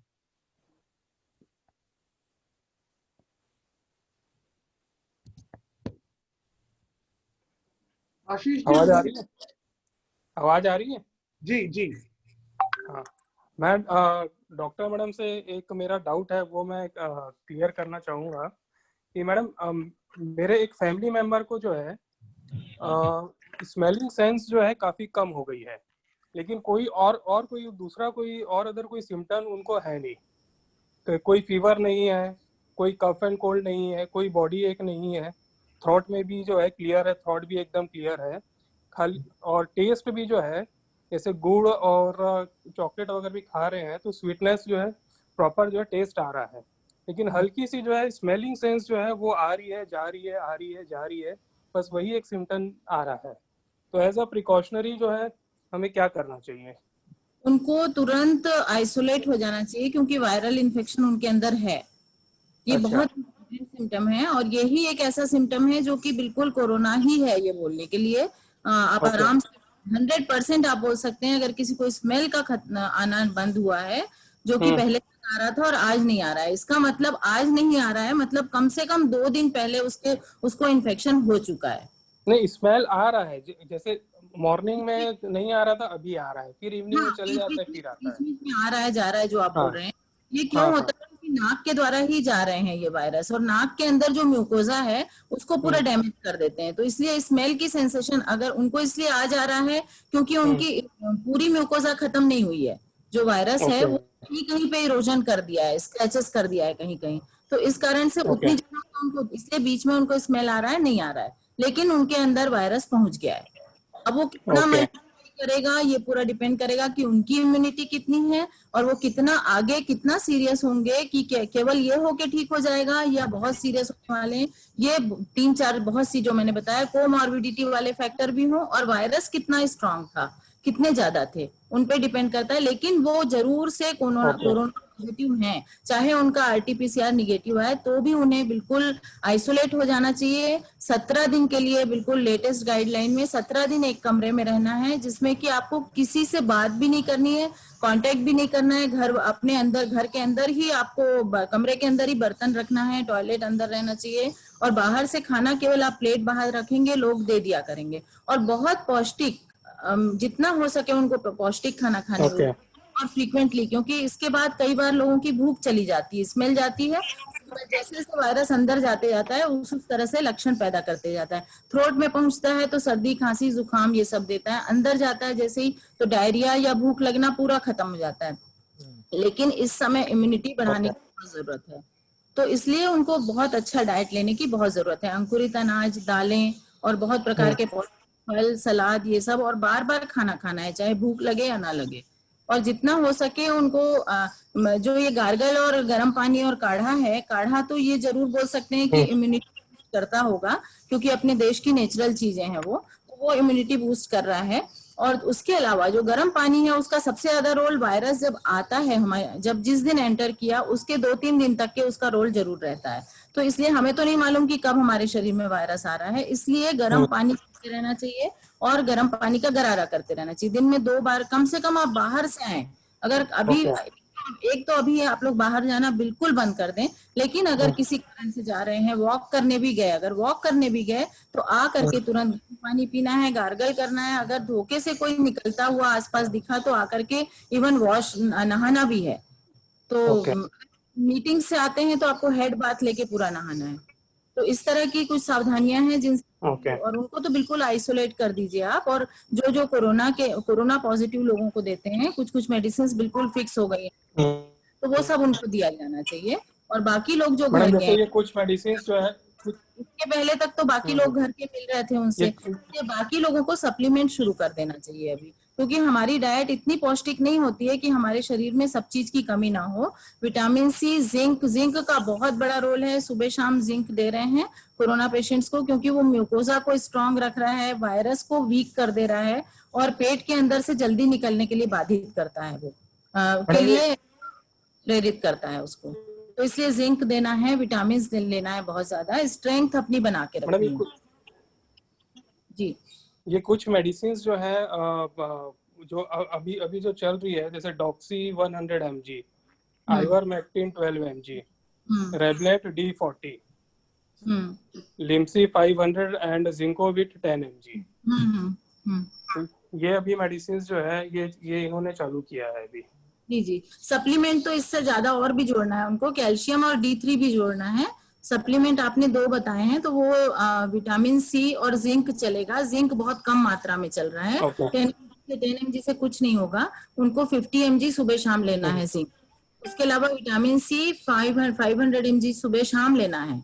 रूटीनली हमको एक बार लेना पड़ता है विटामिन सी अगर डेफिशिएंसी हो, लेकिन कोरोना के लिए 15 दिन तक के कम से कम 2 बार लेना है। और कैल्शियम और D3 का सैशे आता है, D3 का, वो लेना है, कैल्शियम की टैबलेट लेना है। जो आइवरमेक्टिन और डॉक्सी है वो डॉक्टर की सलाह से ही लेना है, क्योंकि बहुत सारी चीजें हम लोग पेशेंट से पूछते हैं, जैसे HQ चल रहा है, हाइड्रोक्लोरोक्विन चल रहा है, जो मलेरिया की गोली है, ये सब क्योंकि अभी ट्रायल फेज में है। तो हम लोग किया तो SCQ से बहुत लोगों का कोरोना आराम आया, तो इसलिए इसको भी दिया जा रहा है। लेकिन इसके पहले ECG करा के देखना जरूरी है। तो जिनकी भी BP हाई रहती है, या जिनको कार्डियक प्रॉब्लम है, या कभी भी एरिथमिया हो, हार्ट रेट ऊपर नीचे होता रहता हो, उनको बिल्कुल SCQ हम लोग नहीं देते।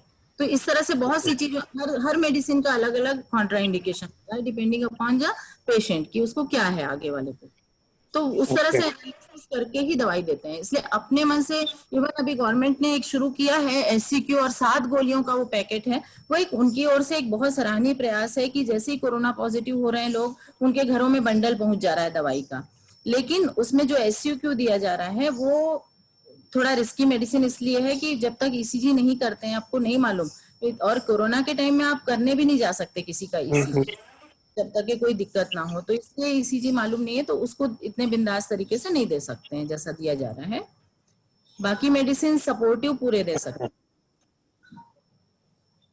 ओके, तो उनको अभी RT-PCR टेस्ट करवाने के लिए हम सजेस्ट करें? हाँ, RT-PCR तो कराना ही चाहिए उनका, और बिल्कुल उनको अपनी मतलब सिम्टम्स देखते हुए टाइम पे बताना चाहिए।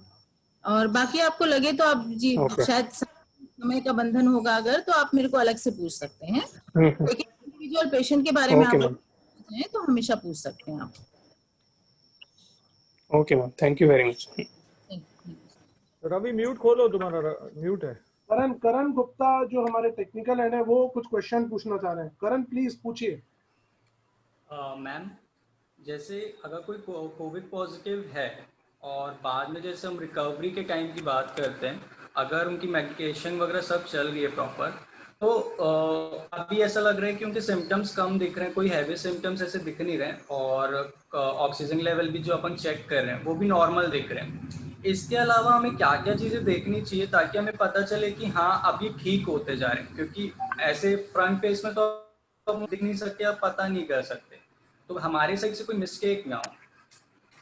नहीं, उसमें आप लोग यही देखेंगे कि फीवर हाई तो नहीं हो रहा है, उनको सांस में तकलीफ तो नहीं हो रही है, या हार्ट रेट उनका एकदम से बढ़ तो नहीं रहा है, BP हार्ट रेट बढ़ तो नहीं रहा है, या उनको सांस में हैवीनेस लगना, या सांस अंदर, कई लोगों को अंदर जाने में तकलीफ हो रही है, बहुत से पेशेंट बता रहे हैं कि सांस अंदर नहीं जा रही है, अंदर ऐसा ब्लॉक लग रहा है, या भारीपन लग रहा है, तो ये सब बहुत रेड फ्लैग साइन है। ये आप लोग को पूछते रहना है उनको दूर से ही, लेकिन दूसरे रूम से। और वो तो 17 दिन में धीरे धीरे रिकवरी हो जाती है। अगर 4-5 दिन में ही 5 दिन अगर पेशेंट ने अच्छे से निकाल लिया तो उसके बाद में सिम्टम आने से, मतलब क्योंकि सिम्टम आने के बाद लोग टेस्ट करा रहे हैं, पहले से तो करा नहीं रहे हैं, तो सिम्टम आने से लेकर के 5 दिन हम लोग फर्स्ट स्टेज बोलते हैं, उसमें उतना रिस्क नहीं है। अगर सेकेंड स्टेज वो पहुंचते हैं, मोस्टली 5 दिन के अंदर ठीक हो जाते हैं, नहीं होते हैं तो सेकेंड स्टेज में ये सब चीजें बहुत पूछने की हैं जो हाई रिस्क फैक्टर्स हैं। गौरी मैम, एक क्वेश्चन मैं पूछना चाहूंगा कि कुछ पेशेंट्स को जो पॉजिटिव होने के बाद नेगेटिव भी हो गए हैं 15 दिन बाद, 14 डेज बाद, उसके बाद भी एम्स में या कई हॉस्पिटल्स में एक इंजेक्शन उनको दी जा रही है रेमडेक नाम से, जो 5 डोजेस में दी जा रही है। कई लोग समझ नहीं पा रहे हैं कि जब पेशेंट नेगेटिव हो गया है तो उसके बाद भी ये इंजेक्शन क्यों दी जा रही है, तो इसके बारे में कुछ बताएंगे आप? ये किस पेशेंट को दिया जा रहा है, मतलब कुछ ना कुछ उसको रिस्क फैक्टर रहा होगा, उनको ज्यादा दिन रोके भी होंगे हॉस्पिटल में। अदरवाइज पेशेंट को जिस दिन सिम्टम आता है उससे 10 दिन के अंदर डिस्चार्ज कर दिया जाता है। लेकिन अगर किसी को ज्यादा टाइम तक रोक रहे हैं तो इसका मतलब वो क्लिनिकली स्टेबल नहीं हुआ है। और इंजेक्शन ये वाला रेमडेक उन्हीं को देंगे जिनको नीड होगी इसकी और जिनको रिसर्जेंस होने का चांस रहेगा। देखिए ये वायरस अभी जैसे दिल्ली वगैरह में निकल गया, दिल्ली में सर्ज होकर के एक बार निकल गया था, फिर उन लोगों को जिनको हो चुका, अगर उन लोगों ने सावधानी नहीं रखी, अपनी इम्यूनिटी पे नहीं ध्यान दिया, तो ये अल्टीमेटली तो एक आरएनए वायरस है जो अभी आपने एंटीवायरल ले लिया तो डोरमेंट हो गया और ये फिर से रीएक्टिवेट हो जाता है। या अगर आपकी इम्यूनिटी वीक रही और आप ऐसे में बाहर निकल गए तो आपको री इन्फेक्शन होने का डर रहता है। तो जिनकी इम्यूनिटी वीक है उन्हें ही इस तरह के इंजेक्शंस दिए जाएंगे। आप मेरे को थोड़ा स्पेसिफिक बताएंगे कि उनको क्या तकलीफ थी जिनके लिए इतना लंबा इंजेक्शन चल रहा है, तो मैं और बता पाऊंगी। ओके मैम, एंड वो डिस्कशन मैं करूंगा आपसे बाद में, बिकॉज अभी मेरे पास पूरी डिटेल्स है नहीं। हाँ, आप थोड़ा डिटेल बताइए कि किस किस पेशेंट को ऐसा हुआ। बिल्कुल मैं उनके डॉक्टर से बात करके जहां उसका उनको दिया जा रहा होगा उनसे, क्योंकि हम लोग को भी गाइडलाइन लेना पड़ रही है, अभी बहुत अपडेटेड रहना पड़ रहा है, सारी चीजें नहीं आ रही हैं, क्योंकि वेबिनार जो हम लोग अटेंड करते हैं एक दिन कुछ और बता रहे हैं तो कुछ 10 दिन के बाद में फिर चेंज हो रहा है सिनेरियो, है ना। ओके, एक आरजेस आईफोन है, वो उनको मैं अनम्यूट कर रहा हूँ और मेरा आपसे निवेदन कि आप अपना नाम भी चेंज कर लीजिएगा आरजेस आईफोन को। आप पूछिए, आप कुछ पूछ रहे थे। रवि, रिद्धि हियर। हाँ रिद्धि। गुड इवनिंग एवरीवन, मैं रिद्धि जैन, मैं सी रिद्धि जैन बोल रही हूँ इस तरफ से। मेरे पास कुछ क्वेश्चंस हैं और कुछ डाउट्स हैं मैम। फर्स्ट डाउट तो मेरा इस चीज पर है कि मैम रॉ वेजिटेबल के कंजम्पशन पे can you throw some light कि रॉ वेजिटेबल, रॉ फ्रूट्स क्या अभी कंज्यूम करने हैं? हाँ बिल्कुल करना है, अभी तो बहुत नीड है इनकी, क्योंकि सारे मिनरल्स, विटामिन, फाइबर्स अपने को इनसे लेना है। तो केवल इतना प्रिकॉशंस रखना है, जैसा कि अभी तक के देखिए फुल प्रूफ नहीं बोल सकती मैं, लेकिन हाँ सोडा बाइकार्ब और salt, common salt and soda bicarb में अगर आप डुबा देते हैं हाफ एन आवर के लिए जो भी वेजिटेबल आ रही है, और ये हम लोग ये पूरा प्रोटोकॉल हम लोग मार्च से करते आ रहे हैं। दो एनीवन इज सेफ ये नहीं कह सकते अभी, एनीवन कैन बी सेफ, लेकिन ये है कि सोडा बाइकार्ब इसमें डुबा दिया जाए आधे घंटे, और कुछ कंपनी से एंटीवायरल स्प्रे भी आ रहे हैं, तो इनको प्रॉपरली हाँ स्प्रे कर दिया जाए वेजिटेबल एंड फ्रूट्स को, और उसके बाद भी अंदर ला करके, अंदर लाने के बाद उनको प्रॉपर हम लोग डेटॉल साबुन वगैरह से धो के, फिर सादे पानी से धो करके फिर फ्रूट्स वगैरह को यूज करना है। अगर वेजिटेबल है तो उसको ज्यादा सोप से नहीं धो सकते, डिटर्जेंट से नहीं धो सकते, लेकिन उसको कॉमन पानी से 2-3 बार धो करके फिर यूज करना है, क्योंकि ये इम्यूनिटी बूस्ट करने के लिए जरूरी है अपने को इस समय में। मैम एक क्वेश्चन ये भी था मैम, लूज मोशन से कोविड का क्या कनेक्शन है? मतलब कुछ लोगों में ये सिम्टम्स स्पेसिफिकली आ रहे हैं कि लूज मोशन हो रहा है, जबकि स्मेल और टेस्ट एंड फीवर वाले सिम्टम्स अभी तक सुने हैं, तो लूज मोशन से भी क्या कुछ कोविड का कनेक्शन है? बहुत कनेक्शन है। कोविड नोज, देन पूरा नोज से पास करके पूरी नेजोफेरिंग्स, फिर ओरल म्यूकोसा, फिर थ्रोट से होते हुए पूरे लंग्स में, मतलब पूरे बॉडी में इसका रोल है। अभी एक मेरे ही खुद रिलेटिव हैं जिनका कि बिल्कुल भी, अभी मैंने कहीं पढ़ा नहीं है, लेकिन उनको नमनेस आने लग गया था फेस में, फिर उनको जैसे ही रेमडेसिविर शुरू किया गया एंटीवायरल, उनका नमनेस खत्म हुआ। तो ये बहुत तरह से, इसका मतलब वो न्यूरोलॉजी को भी अफेक्ट कर रहा है। और जब अपने पेट की इंटेस्टाइन को और इंटेस्टाइन और गैस्ट्रिक ट्रैक्ट को, जब वो गैस्ट्रिक इंटेस्टाइनल ट्रैक्ट को जब अफेक्ट करता है तो म्यूकोजा को डैमेज कर देता है। आरएनए वायरस है ये, कोविड वायरस एक आरएनए वायरस है जो हमारे बॉडी में पहुंच करके कहीं पे भी जहां उसको ऐसा लगता है कि ये पॉइंट वीक है, यहाँ मैं अटैक कर सकता हूँ, उस एरिया में वो उस म्यूकोजा को डैमेज करने लगता है। इसलिए वहां अगर वो थ्रोट सब ये सब स्ट्रांग रहेगा और पेट तक पहुंच गया मान लो, तो फिर वो डायरिया कर रहा है लोगों को, क्योंकि जो गैस्ट्रिक म्यूकोजा है वो इरोजन हो जाती है, छिल जाती है इससे, इसलिए डायरिया हो रहा है लोगों को। उसमें भी पैनिक करने की जरूरत नहीं, सब संभल जा रहे हैं डायरिया वाले। अभी जितने होम क्वारंटाइन में हैं उसमें भी कई लोगों को डायरिया हुआ, लेकिन सब नॉर्मल दवाइयों से संभल गए हैं। एक क्वेश्चन मैम ये था, जैसे ये तो कोविड वाले पेशेंट्स हुए, रिसेंटली एक रिलेटिव थे, क्लोज रिलेटिव, अगर कोविड के अलावा किसी नॉर्मल पेशेंट को, कोई कार्डियक वाला पेशेंट हो और उसको एम्बुलेंस की जरूरत हो या कोई दूसरे रीजन से अगर हॉस्पिटल में जाना हो, तो क्या प्रोसीजर अपनाया जाए, बिकॉज रातों रात उस समय पे एम्बुलेंस अवेलेबल नहीं हो पा रही थी। नहीं तो वो तो नॉर्मल पर्सन है ना, उसको तो कोविड पॉजिटिव नहीं है, तो उसको एम्बुलेंस की जरूरत है नहीं। उसको जो कार्डियक पेशेंट है मैम, कार्डियक पेशेंट है, हार्ट अटैक का केस है, हाँ। उस केस में अगर मुझे एम्बुलेंस चाहिए तो उस केस में मैं क्या प्रोसीजर करूं कि आई गेट थिंग्स डन? मतलब एम्बुलेंस से ही जाना है अगर उनको ऑक्सीजनेट करते हुए? राइट। तो एम्बुलेंस की तो बहुत कमी हो रही है अभी, क्योंकि पूरा अभी तो मैन पावर बहुत कम हो रहा है अभी। बाकी मैनेजमेंट, हाँ, सीए अमित जी तो हैं ही हमारे सामने, जिनके और हम सबकी निगाहें हैं इन चीजों के लिए, तो जरूर हम लोगों को तो हेल्प करेंगे ही। मैं एश्योर करता हूँ। हाँ, यस सर। हम लोगों की जो टीम है ना, वो इस पे बहुत थोरोली काम कर रही है। वी हैव मेनी नंबर्स, और यहाँ से नहीं, हम लोगों ने ये रखा है बैकअप के लिए कि दूसरे शहरों से भी अगर यहाँ से ना मिले तो एम्बुलेंस हम मंगा पाए जल्दी से जल्दी। तो इसके लिए जो कोविड हेल्प टीम है आपको वो पूरी मदद करेगी। और लास्ट एक मेरा सजेशन और रिक्वेस्ट भी, I can see many people from offices, if not now when, हम कब रुकेंगे ऑफिसेज जाना? We meet a lot of people, हम बहुत लोगों के कांटेक्ट में आते हैं, हम खुद एक एसेट हैं, तो बहुत सारी एसेट्स अपने अपने ऑफिसेज में दिख रही है जो आज भी। When will they stop going to offices?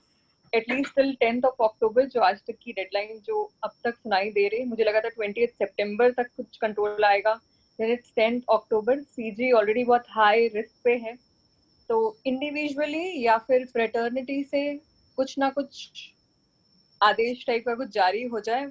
Everybody is an asset to us। Ban लगा दिया जाए, बैन लगा दिया जाए। Work from home and stay home, stay safe, asset रहेगी तो जिंदगी भर काम करेंगे। रिद्धि, तुम खुद मैनेजिंग कमेटी मेंबर हो और तुम ये अपील कर सकती हो सारे मेंबर से कि क्यों ना नेक्स्ट 10 डेज के लिए एटलीस्ट या सितंबर मंथ के लिए हम अपनी ऑफिसेज क्लोज कर दें, या फिर बिल्कुल बिल्कुल मेरी हाथ जोड़कर रिक्वेस्ट है। फिर हमारे क्लाइंट्स को, मैं तो घर पे हूँ बट मुझे इस चीज का बड़ा दुख है कि we meet a lot of people, हम किस चीज को कांटेक्ट में आ जाएंगे, कौन सी चेयर, कौन सी टेबल, कौन सी रेलिंग, कौन सा lift, I really don't know. Totally agree with you. और हम तो ये सारे मेंबर से रिक्वेस्ट करेंगे कि एटलीस्ट ये सितंबर महीना, चूंकि जैसा मैम ने भी बताया और सभी जानते हैं कि ये बहुत क्रूशियल पीरियड है हमारे सभी मेंबर्स के लिए भी और सभी समाज के लिए भी। तो ऐसे समय में ना हम अपने ऑफिसेज जाएं, घर से ही काम करने की आदत डालें, और किसी कारण से अगर ऑफिस जाना भी पड़ रहा है तो एटलीस्ट अपने क्लाइंट को ऑफिसेज में ना बुलाएं। तो मेरा ये निवेदन है सभी मेंबर से। नहीं, बहुत बढ़िया तरीके से बात चल रही है किशोर भैया। मतलब सितंबर मंथ हम चार्टर्ड अकाउंटेंट्स के लिए वैसे भी क्रूशियल रहा है, जिसमें हम रात रात भर काम करते रहे हैं, और आज सितंबर मंथ इसलिए क्रूशियल हो गया है कि अब हमें काम नहीं करना है। क्या प्रकृति का खेल है, क्या चक्र बदलता है, समय का चक्र। जौहरी मैम, आप कुछ एड ऑन करना चाह रहे थे? हाँ सर, मैं वो डियर रिद्धि ने जो बात की, मैं उसके आगे थोड़ा सा और जोड़ देती हूँ, उसको और भारी कर देती हूँ उस शब्द को मैं, कि अगर आपके पास ये तो 10 अक्टूबर भी नहीं, जब तक है कि हमारे पास safe vaccine and safe medicine नहीं आ जाती हैं, तो घर से काम करना है। क्योंकि पूरे सभी लोगों को ये हैबिट डालना है, जो जिनके पास दाल रोटी चलने लायक स्थिति है उनको कोई जरूरत नहीं है, अपनी जान को संकट में डाल के, जान रहेगी तो ही आगे काम कर पाएंगे। सही बात है। देखिए ये प्रिकॉशंस की बात चल रही है और एक खबर जो अच्छी नहीं है वो आ रही है, मैं देख पा रहा हूँ डेथ रेट यहाँ का बहुत बढ़ गया, इट इज 8.88%। My God 8.88। मैं एक बात आज के पूरे सेशन से एक चीज जो मुझे समझ में आ रही है मैं शेयर करना चाहूंगा। देखिए हमें समझना पड़ेगा कि दो प्रकार की टीम काम कर रही है। एक वो टीम है जो हॉस्पिटल्स में अंदर पेशेंट को ठीक करने की कोशिश कर रही है, सारी दवाएं देने का काम कर रही है, उनको बेहतर से सुविधा प्रयास कर रही है कि प्रदान कर सके। और दूसरी टीम जिसके लिए आज हमारी ये मीटिंग भी बैठी है, जो पैरेलल बाहर काम करे लोगों को मदद कराने की। नंबर 1 एम्बुलेंस उन तक पहुंच सके, नंबर 2 जानकारी जिस तक चीजें नहीं है उस तक वो जानकारी पहुंच सके, नंबर 3 अगर किसी व्यक्ति को हॉस्पिटल जाना है तो एक वो टीम उसको वहां तक के रिस्पेक्टिव जगह तक प्रयास कर सके। इस तरह से एक टीम अंदर काम कर रही है, उनको नमन है। और जो दूसरी टीम बाहर काम कर रही है उनसे निवेदन है, आज हम चार्टर्ड अकाउंटेंट्स बैठे हुए हैं, आप में से जो भी वॉलंटियर्स काम करना चाहते हैं आईसीएआई रायपुर ब्रांच के इस इनिशिएटिव में, आप अपना नाम आगे दीजिए, अपने मोबाइल नंबर्स दीजिए, हम इस पर काम करेंगे। अमित चिमनानी जी हैं हमारे साथ, वो हमारे इसमें कोविड कोऑर्डिनेटर है। हम एक टीम तैयार करेंगे कि किस तरह से वो टीम आपको बाहर हेल्प कर सकती है, आपको बाहर सेवाएं दे सकती है, इस पर हम काम करेंगे। इसमें चेयरमैन किशोर बरेडिया सर आप इसमें क्या एड ऑन करना चाहते हैं, आप कुछ बोलिए सर। मैं मेंबर से यही अपील करूंगा कि चूंकि हमारे यहाँ पे करीब 12 से 15 हॉस्पिटल्स हैं और उतने ही होटल्स अरेंजमेंट हैं। इसके अलावा बहुत सारी सुविधाएं और हमें चाहिए, जैसे मेडिकल फैसिलिटीज जो इसेंशियल्स हैं हमारे लिए। तो सभी अगर एक एक हॉस्पिटल अडॉप्ट कर लें कि हम इस हॉस्पिटल की कोऑर्डिनेटिंग करेंगे, तो किसी भी मेंबर्स को किसी भी पॉइंट ऑफ टाइम पे अगर उस हॉस्पिटल से रिलेटेड जानकारी चाहिए तो वो डायरेक्टली उस कोऑर्डिनेटर सीए कोऑर्डिनेटर को फोन लगा के उससे सारी जानकारी ले ले। तो इस तरीके से हम बहुत सारे कोऑर्डिनेटर अलग अलग हॉस्पिटल्स के लिए बना सकते हैं। हमने एक ये भी प्लान किया है कि ऑक्सीजन मशीन जो है 4 से 5 ऑक्सीजन मशीन हम इंस्टीट्यूट लेवल में परचेस करके रखें और प्रायोरिटी में हम सीए मेंबर्स के लिए उसको रखें। अगर इन केस वो खाली रहती तो हम अदर समाज के दूसरे मेंबर्स को भी वो दे सकते हैं। तो एक ये प्लान हम लोग चल रहा है। और बहुत सारे एसेंशियल आइटम है जिसके रेट फिक्स नहीं है, जैसे आज अगर ऑक्सीमीटर्स की बात करें, वेपोराइजर्स की बात करें या और मेडिसिन की बात करें, जो कि कोई भी रेट में कहीं भी मिल रही है, कई जगह नहीं भी मिल रही है, तो कोई ऐसा मेंबर सामने आए जो ये बोले कि भाई ये पर्टिकुलर आइटम जो है इसके लिए मैं कोऑर्डिनेट करके मेंबर्स को ये चीज दिला दूंगा और एक अच्छे डिस्काउंटेड रेट में दिला दूंगा। तो हम चाहते हैं ऐसे मेंबर से वो खुद सामने आए और अपनी अपनी जवाबदारी से अपने अपने सेगमेंट को, अपने अपने एरिया को चूज करते हुए अपनी जिम्मेदारी को ले। किशोर जी मैं वही बोल रहा था कि अभी जो भी वॉलेंटियर्स काम करना चाहते हैं वो चैट बॉक्स में अपना नाम और नंबर हमारे साथ शेयर कर लीजिए।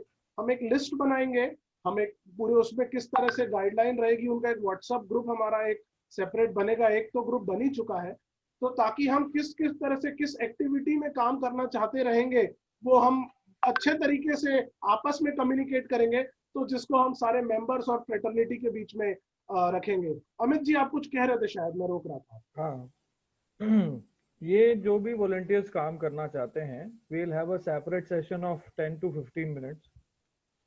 उसमें एक उनका अलग से हम सेशन लेके ये बताना चाहेंगे उनको कि हाउ टू हेल्प, क्योंकि इसमें बहुत इफ एंड बट्स है, ये बहुत चुनौतीपूर्ण काम है। बाहर से जो मदद करना है और अंदर से जो मदद करना है, कई बार हम देखते हैं क्योंकि हम कर रहे हैं, आपने किसी को हॉस्पिटल सजेस्ट कर दिया, वो हॉस्पिटल चला गया, वहां उसका इलाज नहीं हुआ, कुछ प्लस माइनस चीज हो गई, बात उसके ऊपर आ गई, हॉस्पिटल गया, बिल ज्यादा आ गया, उसने कह दिया आपने हमको भेज दिया। ऐसी बहुत सारी बातें, मैं अभी यहाँ पूरी बातें नहीं खोलना चाहता हूँ, क्योंकि जब हम नदी में कूदते हैं तो हमको पता चलता है कि वो नदी कितनी गहरी है। बाहर से आराम से सब ठीक दिखता है। और बहुत सारे ऐसे काम हैं जो कोऑर्डिनेटर को जान लेने हैं हेल्प करने से पहले, क्योंकि ये सेवा ऐसी है जो हमको दूसरे व्यक्ति का टाइम बचाने के लिए करनी है। इसलिए हम अगर सेवा करने में टाइम ले लेंगे तो बहुत तकलीफ हो जाएगी। तो इसलिए एक सेशन अलग से हम करना चाहेंगे और जो किशोर जी ने बात बताई ऑक्सीजन की, तो आप सभी को मैं बता दे रहा हूँ, छत्तीसगढ़ में ऑक्सीजन की कमी की घोषणा हो चुकी है। ये कमी बहुत पहले से हम ऑब्जर्व कर रहे हैं, इसीलिए हमने तो 7 मशीनें लेके रखी हैं, ठीक है। लेकिन आज चूंकि आधिकारिक रूप से गवर्नमेंट ने घोषणा कर दी है, अभी इस वक्त घोषणा हुई है, तो अब और ज्यादा किल्लत होगी। मध्य प्रदेश में भी किल्लत है, वो मुंबई से मंगा रहा है। तो अगर आईसीआई को ये निर्णय लेना है और ऑक्सीजन मंगाना है, और जो मंगाना ही चाहिए, क्योंकि अगर किसी को ऑक्सीजन की जरूरत है और ऑक्सीजन बेड नहीं मिल रहा हॉस्पिटल में, तो हमको ये सपोर्ट उस मेंबर को देना ही होगा। तो इसके लिए जल्दी से निर्णय लीजिए आप। और कंपनियां अलग अलग हैं, हमारे पास लोग हैं जिनसे हम खरीद चुके हैं, हम आपको नंबर दे देंगे। 35,000 से 50,000 तक की रेंज की मशीनें हैं, कैसे यूज होंगी, क्या होगा, वो सब बता दिया जाएगा। और जितने दूसरे इक्विपमेंट आप कह रहे हैं, चाहे वो ऑक्सीमीटर हो, चाहे वो थर्मल स्क्रीनिंग के लिए इक्विपमेंट हो, चाहे वो स्टीम लेने के इक्विपमेंट हो, उसके लिए भी 5-7 जगहों की जानकारियां हमारे पास है, क्योंकि हम काम कर चुके हैं। फिर जिसको जो अच्छा लगे वो ले ले। कोई बोलेगा बीपीएल का अच्छा है तो वो बीपीएल ले ले, किसी को दूसरी कंपनी अच्छी लग रही है तो वो ले ले। It is up to the member कि वो अपने आप को किस चीज में संतुष्ट महसूस करता है। तो इन चीजों के लिए भी आप लोगों को जो भी निर्णय लेना है, मैं आपके साथ हूं, आप मुझे बता दीजिएगा। और हम एक चीज और ऐड करेंगे, मैं खास करके रवि से ये डिस्कस करना चाह रहा हूँ। रवि, हमारे पास कई सरकारी अधिकारियों के नंबर हमने कंपाइल किए हैं, जिसमें आप भी हमारी मदद करेंगे। हम कई बार इंडिविजुअल लेवल पर हमारी कैपेसिटीज लिमिटेड हो जाती हैं, क्योंकि जिस प्रकार से संक्रमण बढ़ रहा है ना, जैसे कोई मेंबर हमको बोलेगा कि बेड दिला दो, तो बेड होगा तो दिला पाएंगे ना, और नहीं होगा तो क्या करेंगे? तब तक तो वो हालत खराब हो जाएगी उसकी। Then we have to take the help of the government officials also. उसके लिए जोन वाइज मेरे पास लिस्ट है कि हर जोन में कौन अधिकारी उसको देख रहा है, मैं आपसे बात करके शेयर करूंगा। आप भी संबंधित अधिकारियों के नंबर्स कंपाइल कर लें, और हमको इन सभी सरकारी लोगों की भी मदद की जरूरत आपातकाल में पड़ेगी, तो हमको इस चीज पर भी ध्यान देना है। बस इतना ही कहना चाहता हूँ। बिल्कुल अमित भैया, आपने जो बात कही है, मैं अपने लेवल पे जितने भी अभी कॉल्स और जो चीजें आती हैं, हम अपने सारे गवर्नमेंट लेवल पे काम तो कर ही रहे हैं। और निश्चित चार्टर्ड अकाउंटेंट फ्रेटर्निटी या आपके पास भी अगर कोई चीजें आती हैं, कहीं आपको लगता है, तो definitely we are one team, हम मिलकर के काम करेंगे। और वी आर हियर, जो आज का ये प्लेटफॉर्म है उसको लाने का मकसद ही यही था कि for the betterment of fraternity, for the betterment of humanity, हम सबको मिल करके काम करना है। और मैं ही नहीं, कई हमारे ऐसे चार्टर्ड अकाउंटेंट्स भी हैं जिनके क्लाइंट्स डॉक्टर्स हैं, जिनके क्लाइंट्स हॉस्पिटल्स हैं, जिनके क्लाइंट्स वो लोग हैं जो उस पद पर बैठे हुए हैं। तो निश्चित उनकी भी मदद हमें लगेगी, क्योंकि फुटबॉल का गेम अकेले नहीं खेला जा सकता, इसमें 11 लोगों की मदद लगती है, तब आप कोई मैच जीत पाते हैं। तो हर व्यक्ति का अपना एक रोल है, सब आइए सामने, हर व्यक्ति अपना रोल अदा करेगा तो निश्चित ही आज जो महामारी चल रही है और जिससे हमारा अब रायपुर शहर बहुत जूझ रहा है, हम इसको पार करके आगे निकल पाएंगे, एक सुनहरे भविष्य की तरफ जा पाएंगे। एंड टाइम बहुत हो चला है, तो चेयरमैन सर से मैं पूछना चाहूंगा कि क्या कंटिन्यू करना है कि किस तरह से, अब या तो हम इसको क्लोज करें। आप क्लोज कर सकते हैं, और धन्यवाद ज्ञापन देके प्रोग्राम को क्लोज किया जाए। Thank you chairman sir. And मैं बहुत ज्यादा धन्यवाद करना चाहूंगा सीए अमित चिमनानी जी का, कि आपने कल हमसे ये डिस्कशन करके एक बात कही कि इस तरह से हमें एक कार्यक्रम करना चाहिए सारे सदस्यों के लिए। तो बहुत ही बहुत धन्यवाद आपका। और आज के हमारे इस प्रोग्राम में डॉक्टर शची जौहरी जी, मैम आपका भी मैं एक विशेष तौर पर धन्यवाद करना चाहूंगा कि जिस तरह से आपने अपनी इस बातें रखी हैं, मेंबर्स के अंदर एक कॉन्फिडेंस लेवल हाई हुआ है। वो एक बात जो जितना मैं देख पा रहा हूँ और जितना मैं चैट बॉक्स में पढ़ पा रहा हूँ, वो निश्चित तौर पर बता रहा है। और जिस प्रकार से आपने मेरी भी कुछ क्वेरी का जवाब दिया है, तो निश्चित ये कॉन्फिडेंस लेवल हाई हुआ है। और सभी सदस्यों का भी मैं धन्यवाद करता हूँ कि आपने बहुत ही शॉर्ट स्पैन के समय में, वर्किंग आवर 3 बजे के बीच में आपने समय निकाला और जानने की कोशिश की, ना ही केवल अपने लिए, ना ही केवल अपने परिजनों के लिए, आपने पूरे for the betterment of humanity क्योंकि यहाँ से जो भी आप कुछ सुन के जाएंगे, जो भी आप देखेंगे, उसको आप आगे पास ऑन करने की कोशिश करेंगे। और आज का जो हमारा ये सेशन है, ये निश्चित ही रायपुर ब्रांच के यूट्यूब चैनल में भी डाला जाएगा। वो आप बाकी लोगों से भी शेयर कर सकते हैं कि किस तरह से जो डिस्कशंस हुए हैं। और बहुत जल्द हम, जैसा कि अमित भैया ने कहा और जैसा कि किशोर बलडिया सर ने भी कहा, हम एक टीम बना रहे हैं जो हॉस्पिटल के बाहर काम करेगी। जो भी वॉलेंटियर करना चाहते हैं, जो भी अपनी सेवाएं किसी भी प्रकार से, जरूरी नहीं है कि वो सेवा हॉस्पिटल तक पहुंचाने की हो, वो सेवा कोई इक्विपमेंट प्रोडक्ट प्रोवाइड कराने की भी हो सकती है, किसी को मेंटल सपोर्ट देने की भी हो सकती है, किसी को वो प्रोडक्ट तक पहुंचाने की हो सकती है जिसकी वो जानकारी ना हो। तो ज्यादा से ज्यादा लोग हमारे रायपुर ब्रांच की इस टीम से जुड़े और बेटरमेंट के लिए काम करें और एक सुनहरे भविष्य की तरफ आगे बढ़े। मैं बहुत बहुत धन्यवाद करना चाहूंगा सभी सदस्यों का। Thank you very much.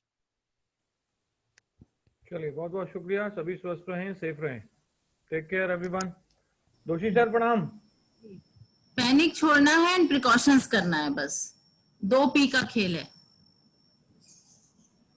बहुत बढ़िया, 2 P का खेल है मैम, आपने बताया। मन पॉजिटिव तन नेगेटिव, ऐसा मेरा आग्रह। थैंक यू अमित भाई, thank you very much. Thank you one and all, thank you so much.